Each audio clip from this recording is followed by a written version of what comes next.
Hey yo, what up, what up, what up? It's Lemekh, selahsportstv. Uh, Coming right back at you, right?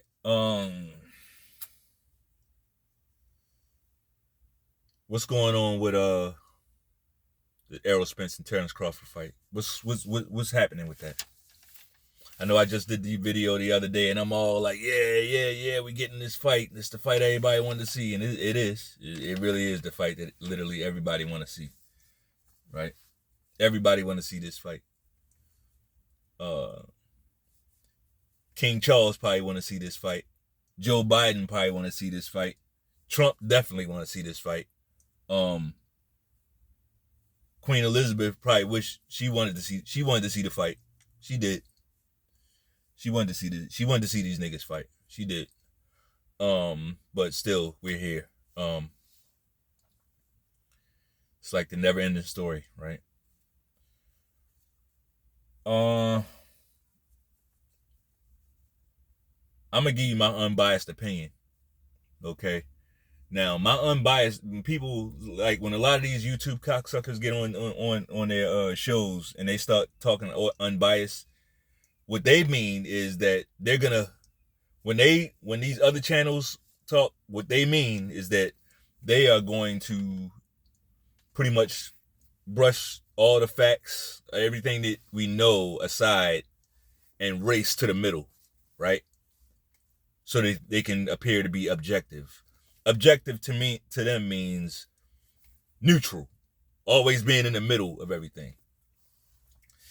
That's not what objectivity is to me. That's not what unbiased means to me. To me, unbiased is I'm not gonna let my personal feelings sway me to one side or the other. I'm just gonna use the facts. If the facts tilt me to a side, that's just where the facts tilt me. I don't think a lot of people understand that. Like, if the facts point me to being on one side or the other, that's where I gotta be. That's where the truth is. So if I buck against that and say, oh, I see the truth over there, but no, I gotta be in the middle. I'm gonna be in the fucking middle. Guess what I'm doing? Lying. Right? So you got all these YouTubers, you know,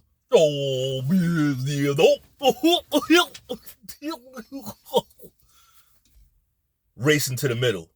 Goofies. Fucking goofies.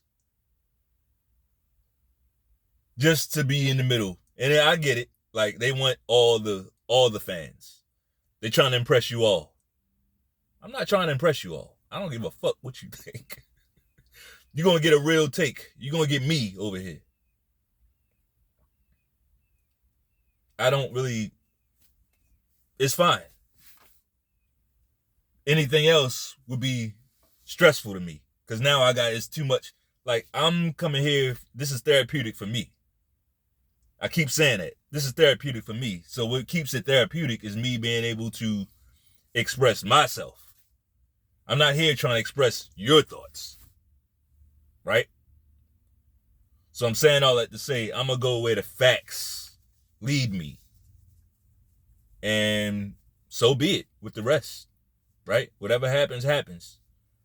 And that's generally my outlook on life in general. Like, I'm not going to get in my own way.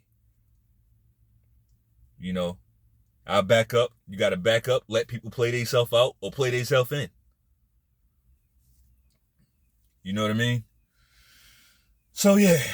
Now, it seems like to me, you know, now, correct me if I'm wrong, but ERROL Spence, he's the one that got up on that podium about, 5-6 long years ago and said, yeah, Terrence Crawford, I'll fight him. Just tell him to get a belt. Right? Back then, that was the only criteria he laid out for Crawford, for him to fight Crawford. Tell him to get a fucking belt. Right? You didn't have to put that man's name in your mouth. Like, somebody asked him, he's drunk on the podium. Somebody asked him about Crawford.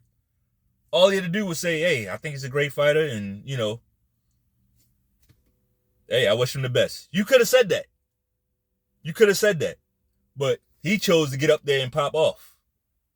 Right? He chose to get up on that fucking podium and pop off, didn't he? So he did it. And I guess he didn't realize who he was talking about because Crawford ain't let it go since. Crawford been trying to get that. He been trying to get in the ring with this guy ever since. So you invited that. You invited the energy. Remember that. The first criteria was Crawford, all he had to do was get a belt. Right? Then it became, oh, he's on the wrong side of the street. He's on the wrong side of the street. I don't fight on ESPN. I don't fight on ESPN. Like, all this stuff that never mattered before. Errol Spence. Who coined the phrase wrong side of the street? Who coined that phrase? Who made that up? Errol Spence did. Like, this is all like basic shit. I really don't even want to talk about this dumb shit because it's been talked about so much, but I feel the need to because we're still, like, here we are. Like, all the terms have been agreed on, and for whatever reason, this fight still ain't been announced. That's whack. That's whack. So let's talk about it. Let's talk about little Mikey Garcia real quick. Little Mikey Garcia. Little Mikey Garcia was a 135-pound fighter, a lightweight, right? I know he fought one time at 140, but who'd he fight? Robert Easter? Maybe twice. Robert Easter, maybe he fought Broner at 140, maybe. But Mikey Garcia is a lightweight, okay? What did it take for Mikey Garcia to get in the ring with Errol Spence? All little Mikey had to do was dare to be great. Remember that? That's all it took. All he had to do was dare to be great. When he dared to be great, Spence heard him, and they got that guy in the ring so fucking fast, like it was nothing. That fight was signed, sealed, and delivered in no time. That's all it took. Was a call out. Mikey Garcia didn't have a fucking belt. He wasn't even a welterweight. Never fought at welterweight. But Spence got him in there, didn't he? Didn't he get him in there? He got him in there. And then I watched the fight now. He beat the hell out of Mikey Garcia. As to be expected, right? As to be expected. Like, who thought Mikey Garcia would win that fight?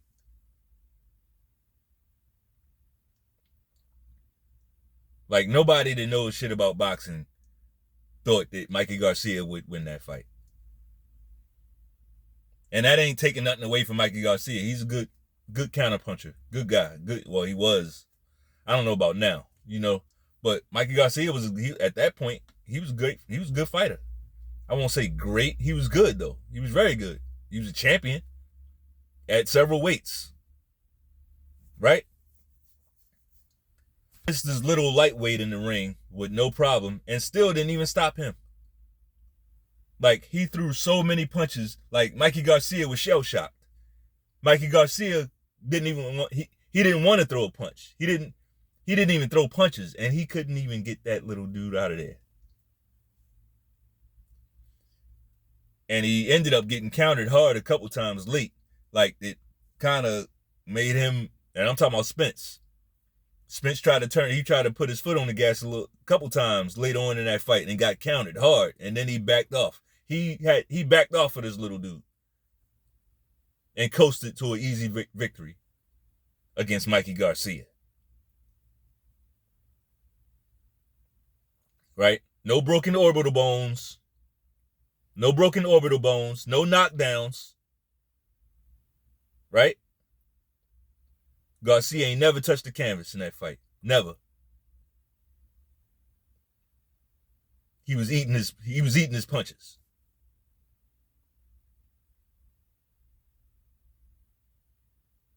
And then, like right after that, I think we had that backstage encounter, didn't we? With the man himself, the boogeyman, Terrence Crawford. Met that guy backstage and got in his fucking face and said, "Let's fight." Met that man backstage, got in his face, and told him, "Let's fight." What's the problem? What's up? What's up? Let's do it. Let's link up in the ring. Right? Said it with his chest, got in his face. Let's fight. Right? Roasting him. Swagged out on him. Talking about, kissing the bicep, all that. What was Errol Spence's energy like in that? Go back and watch it. What was this energy like? Oh, man. He talking to everybody else but Crawford. He got words for Lil Bernie back there. He got words for Bob Arum. You said Al Heyman don't exist. You said Al Heyman don't exist. Country motherfuckers, man. Country motherfuckers, man.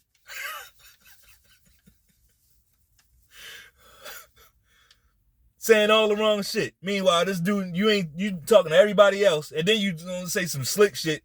Oh, why would I not take the easy road? Go knock out Sean Porter.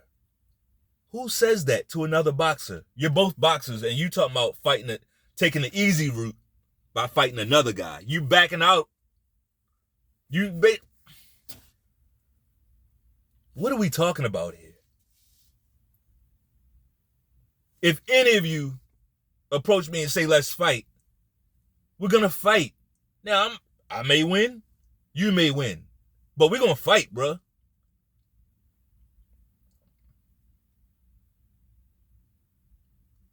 And I'm not a professional boxer. Right? Like, it's rare that somebody's gonna approach you that way and say, "Let's fight," especially once you get past a certain age. You know. But it happened to Errol Spence. And he was looking at everywhere else. He looking at little Bernie, the old man. He looking at him. Make the fucking fight, Errol. What's the fucking problem? Right? He trying to pick on the old man. He talking to everybody else but Bud. And that man standing there saying, "Let's fight." He didn't want to know, did he? He didn't want to know. So I'm pretty sure Crawford knew at that moment. How could you not know? Like, if you're a dog and you in there barking in another dog's face and he, right, you know what it is. From that moment on, now you got to coerce him into the ring. Right? I'm sure Crawford was let down by that. I'm sure he thought when he got in his face, he gonna want to fight me. And then we gonna fight. That's what Crawford was thinking. After that, I'm sure Crawford lost some respect for him. Because I sure did. I was a big Errol Spence guy until that moment. When I saw him do that and how he was acting, when the guy was in his face, I'm like, okay, I'm cool. I'm cool. He's not who I thought he was. It happens all the time, right?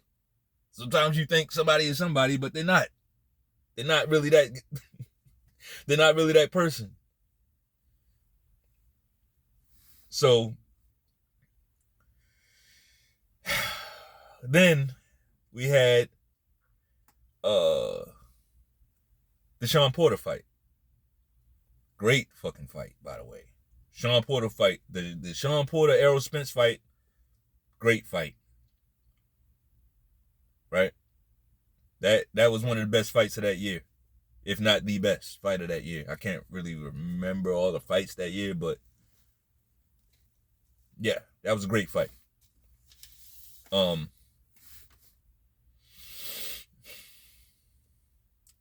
Spence in that fight he got schooled, as far as I'm concerned. The guy got schooled by Sean Porter. Porter was turning him every which way in that fight. Turning him and nailing him. Turning him and nailing him. Every time he turned him, he would nail his ass. And that's when I'm like, oh, he can't deal with movement. Now I get it. Now I see why he's avoiding Bud Crawford, right? Not that Crawford is the biggest mover, but he does move in the pocket. He will turn you and nail you. He does that. Like Crawford was turning the turner. Usually Porter's the guy that's doing that, but when they fought, Crawford was turning him. Right? Crawford knows how to get you turned and get you from an angle. That's what he does. So I'm like, okay, it was starting to make a little bit more sense, right? So he fought Porter, and as far as I'm concerned, that he took Porter's belt. They gave him Porter's belt. I scored that fight for Porter. Close fight. I thought it was a great fight. I won't go as far as to say Porter got screwed. I'm not saying that. I won't say Porter got screwed. I don't think Porter got screwed. The fight was too close for that. But I just thought Porter won more rounds. I get it. The late knockdown. Porter can't finish a fight without getting knocked down late. We know that. If I fought Porter today, I think I could get him down late. Now I might lose the fight, but I think I could drop him late and make it close. Just kidding. But yeah. Close fight, but I scored that fight for Porter. I thought Porter won the fight. I thought he did enough to win. What happened after that? Then we had Mr. Spence, he had his little drunken fender bender, right? That's when he had his little drunken fender bender right after that. You know, I'm not going to go too far into that. People make mistakes. I'm glad he made it out okay. He's alive, and not only alive, but still boxing. Like, that's amazing for what they reported happened. If he really flew out of the car and all that shit, you know, that's amazing. We saw his face after the accident. He was pretty banged up, right? So I'm not gonna nail him for that, but it happened. This is the timeline. But a funny thing happened when he took Porter's belt, like right after that fight. Errol Spence goes up and does the interview, and he said, "Yeah, I'm fighting Danny Garcia. Yeah, I'm fighting Danny Garcia." And Danny Garcia smiled up there, smiling and shit. They smiling in each other's faces and shit. Like, yeah, they had that deal worked out. So he did that to take the pressure off of him fighting Terrence Crawford. Danny Garcia, I thought it was strap season. You know, Danny Garcia didn't have a title. Hadn't had a title in years. Been years since Danny Garcia had a fucking title. Right? But he's all gung-ho wanting to fight Danny Garcia. Danny Garcia. Meanwhile, Crawford is still calling you out. Calling you out. Saying shit like, take them fucking panties off, motherfucker. Saying shit like that to him. Disrespectful. Just disrespectful shit. Right? Still didn't want to fight. And it's supposed to be Texas. Right? Texas boy. I thought it wasn't no hoes in Texas. Shit. Shit. So he fought Danny Garcia. That was one of the worst fights I've seen, you know, And that was a horrible fight. That was terrible. Boring. Danny Garcia he wasn't even there to win. And he wasn't even getting beat up like Mikey Garcia was. Like, he wasn't getting tagged. He was in there just fencing around, surviving. Like, he hurt Errol late in the fight, didn't try to do anything with it. Just a very weird fight, right?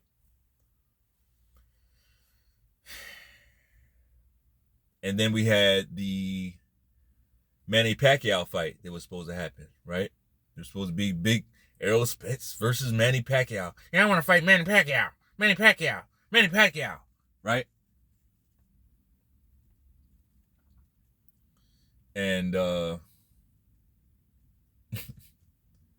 amazingly, Errol Spence had an eye injury that required eye surgery, right? A week before the Manny Pacquiao fight. Now, you're not sparring that close to a fight. So let's not go ahead and pretend that he got hurt sparring a week before the fight. Whatever was wrong with him was either wrong with him the whole time, right? Or he was lying. And I think it was the latter. And here's why. Because Ugas went in and did his dirty work and took the Manny Pacquiao fight, right? Ugas went in there and took that fight, and he won. He did. He beat Pacquiao fair and square. I thought he beat Pacquiao. I mean, Pacquiao was past it. If we talking about Pacquiao from even 3 years ago, well, 3 years prior, I should say, he beats the hell out of Ugas. Like, Ugas ain't busy enough to beat a prime Pacquiao. Not even prime. A slightly past it Pacquiao beats the hell out of Ugas. I mean, that past it Pacquiao busted Ugas up. It was a close fight, but Ugas won. Right? Right after that fight, and this here speaks to the character of Errol Spence. He wanted that Pacquiao fight. He was talking about that Pacquiao fight for years, right? As soon as Ugas goes in there and beat him, now Spence is saying, well, he's an old guy. He's old. So you was wanting to fight that old dude. Like, you want to discredit a guy for fighting an old dude, but you wanted to fight him. Allegedly, you wanted to fight him. This is what I'm saying about these. I don't know if it's a geographical thing. It's probably not. If I think hard enough about it, it's probably not a geographical thing, but certain behaviors are just too prevalent, man. Certain people just get to say anything and it don't ever stick. Like, y'all be forgetting what they say. Like, this motherfucker wanted to fight Pacquiao the whole time. As soon as another motherfucker go in there and beat him because you back out of the fight because you got a bad, what was it? Torn retina or some shit. You needed eye surgery, allegedly. You was injured, allegedly. So you back out of the fight that you was about to take. And then right after the other guy beats him down, you saying, well, he only beat him because he's old. He beat him because he's old. To discredit him. Discredit the guy. Tell me if I'm wrong about this timeline in any way. Right after Ugas got that belt from Pacquiao, he was ordered by the WBA to fight Stanionis, wasn't he? Ugas was ordered to fight Stanionis for that WBA. And he was ordered as part of a tournament. They told Ugas to go fight in that tournament. And then what happened? Ugas cried and bitched and complained. He kicked and scratched. He did everything to get out of that fight. He accused the WBA of being racist. They racist. He said everything he could do, he did to get out of that fight. And then, magically, they got him out of that fight. Magically, the Godfather Heyman, got the right people on the phone, and magically, Ugas is fighting Errol Spence now for the WBA title, right? The WBA, the WBC, the IBF were all on the line for that fight. Magically, Stanionis was put to the back burner. Right? Here's what I believe happened next. What I believe happened next was kind of a Pulp Fiction thing. It's, you know, the scene from Pulp Fiction when Mr. Wallace had Bruce Willis in that room, called him in that office, right? Al Heyman called Ugas in that office, and the conversation went something like, "Hey man, that's that pride fucking with you. Now repeat after me. In the 6th round, my ass goes down. Say, Ugas. Here go Ugas. In the 6th round, my ass goes down. Say it." No, motherfucker. Don't say the say it part. Say all that other shit I said before that.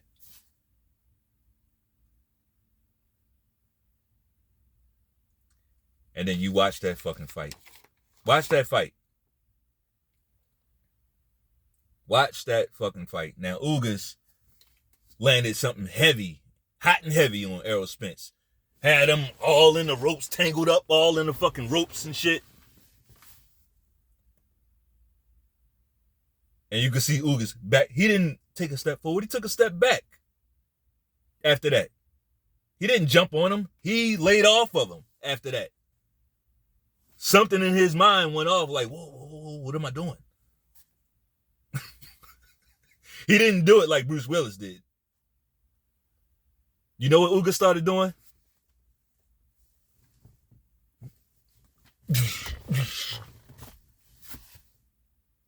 Went straight into that high guard and let Errol Spence just tee off on him. That's what he did.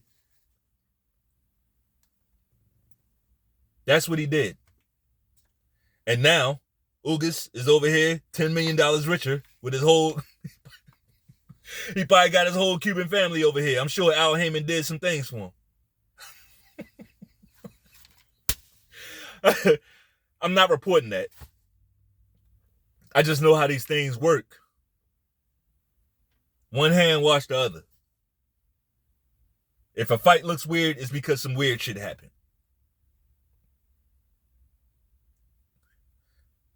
Here's the kicker. All those guys I named got 50%. All of them got 50%. Mikey Garcia, Sean Porter, Danny Garcia, and Ugas. They all got 50%, no problem. 50%, 50-50 split with Errol Spence, right? There's no other belts to get. You still here at welterweight. There's only one guy with a belt left. Errol Spence is now demanding 70% from this guy. 70%. Like, you never asked for that. That's called pricing yourself out, people. How is it not? Nobody's questions the fact that he gave Ugas 50%. And ain't no way in hell you're going to tell me Ugas and Sean Porter are more popular than Terrence Crawford. Sean Porter fought Terrence Crawford and didn't get paid more than him. So we know where the value is. What the fuck? Texas looking funny in the light, bro. Texas, Errol Spence got Texas looking real funny in the light. You got Spence with his whole shit. You got Jamal Charlo with his whole shit. Like, he out here on some Don and Dash shit, roughing up waitresses, right? You got Trey the Truth out here. His name is Trey the Truth, and he out here lying and shit. Talking about, nah, it was a fair fight. It was a fair fight, and you out here getting niggas jumped and shit.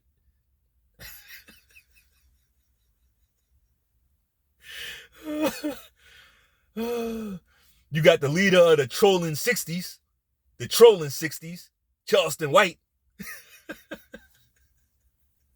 You got him out here trolling niggas, making fun of waiting until people die, making fun of them. And then you're going to apologize. He makes fun of people right after they die. Like, taunting these people's families. You know, somebody die, a rapper, just because it's a rapper, their families deserve that, to be taunted and made fun of. Like, to have their family member made fun of like that. Then, when the backlash and the pressure start hitting, now he's apologizing to people, right? And then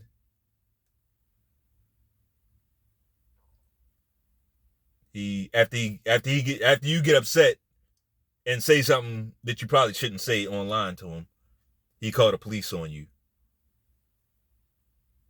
and say, "Oh, I was just playing. That apology wasn't real. I was just playing when I said that." This is a 50-something-year-old man, pushing 60. Texas looking real funny in the light. Oh, and let me not forget, I'm just going down the line. You got OG Percy. This nigga got 4 sons. 4 doing life sentences. How the fuck you got 4 sons doing life? Not 4 sons in prison. Right? Not 4 sons in prison. Not 2 sons doing life. Not 1 or 2 sons doing life sentences. 4. 4 of his sons are doing life. And why they doing life? He out here in battle rap competitions.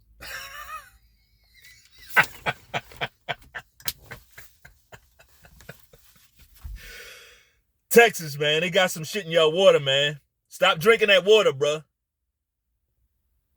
Get off the water. Like, you gotta go get you some Fiji or something. Like, whatever it is, get you some super alkaline shit. Stop drinking that faucet bullshit, man. Because it's fucking y'all up. That's all I got.